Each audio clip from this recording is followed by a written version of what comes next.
প্রিয় দর্শক, কি অবস্থা সবার? সবাই কেমন আছেন? আশা করছি সবাই ভালো আছেন। তো আজকে আমি আসছি হচ্ছে বেকুটিয়া, এই যে আমাদের পিরোজপুর শহরেরই খুব একটি পরিচিত একটি জায়গা। এটা হচ্ছে বেকুটিয়া সেতু, মানে হচ্ছে অষ্টম বাংলাদেশ চীন মৈত্রী সেতু, এবং এটি বাংলাদেশের অষ্টম বৃহত্তম সেতু। তো আমার সাথে আজকে এই দাদারা আসছে। তো আজকে দাদারা হচ্ছে আমার, এই দাদার সাথে হচ্ছে আমার অনেক আগে থেকে পরিচয়। দাদা, আপনার নাম? অলক হালদার। আচ্ছা, আপনার নাম?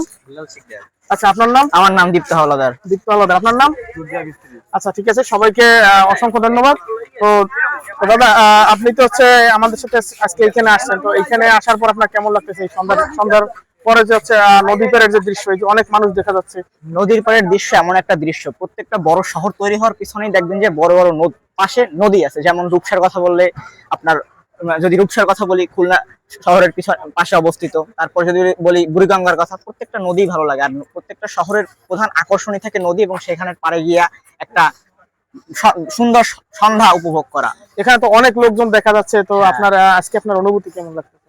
এখানে আমার নিজের জেলার হলেও এখানে আমার তেমন একটা আশা হয় না। আজকে দেখা যাচ্ছে কি, আপনার বাড়ি, আমার যতটুকু জানা যে হচ্ছে আপনার বাড়ি পিরোজপুর শহর থেকে অনেকটা দূরে।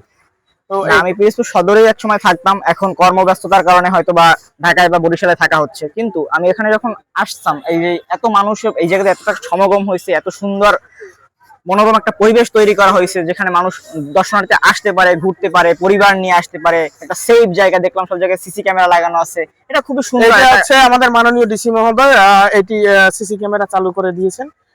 তো এই যে এই পিছনে যে দেখতে পাচ্ছেন, এই যে একটি স্তম্ভ, এটিও হচ্ছে আমাদের মাননীয় জেলা প্রশাসক এই যে তৈরি করে দিয়েছেন, ডেপুটি কমিশনার লেখাই আছে। তো আপনি আজকে এই যে এখানে যে আসছেন, অনেক মানুষের আনাগোনা দেখলাম আজকে, যেহেতু আজকে বৃহস্পতিবার, আগামীকাল হচ্ছে ছুটির দিন, আরো বেশি থাকবে, আগামীকাল আরো বেশি থাকবে, এবং তখন হচ্ছে বা হয়তো আমরা ভিডিওটা বানাইতে পারবো না, মানে এত লোক এখানে হয়। তো আজকে আপনি তো আমার সাথে প্রথম আসছেন, আপনার কেমন লাগতেছে আজকে? আমার খুবই আনন্দিত লাগতেছে যে আমাদের জেলার ভিতরে এত সুন্দর একটা জায়গা এবং এত মানুষ যে জায়গায় আসে, এটা মানুষের বিনোদনের জন্য একটা নতুন একটা জায়গা খুলে দেওয়া হয়েছে পিরোজপুরের জন্য। তো এটা আসলে আনন্দের বিষয় একজন পিরোজপুরবাসী। আচ্ছা, তো আপনার বিজনেস সম্পর্কে যদি একটু বলতেন। আমার ব্যবসা, আমি দীপ্ত হাওলাদার। তো আমি বাংলাদেশের বিভিন্ন জায়গায় টিচার হিসেবে কাজ করতেছি। আমার মূলত ফিজিক্স এবং আইসিটি পড়াই আমি। এর পাশাপাশি আমার একটা কনসালটেন্সি আছে, লাইক মানে আপনার কনসালটেন্সির নাম যদি বলতে চান। কনসালটেন্সির নাম হচ্ছে স্কলার আইও।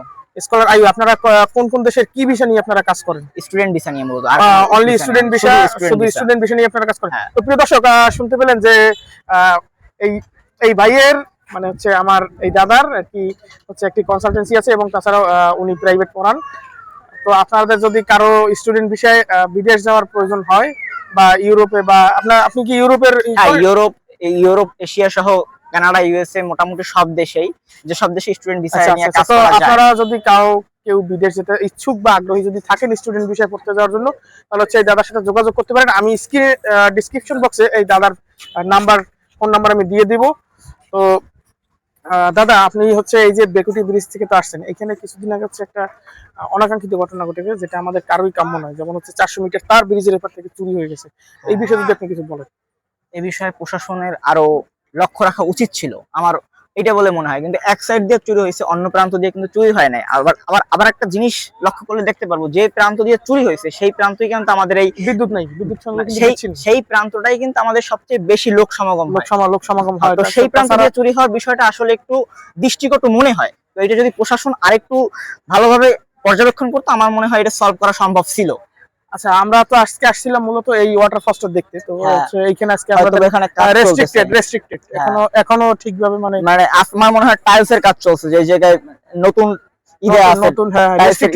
এখনো আপনার হচ্ছে রেস্ট্রিক্টেড দেয়া।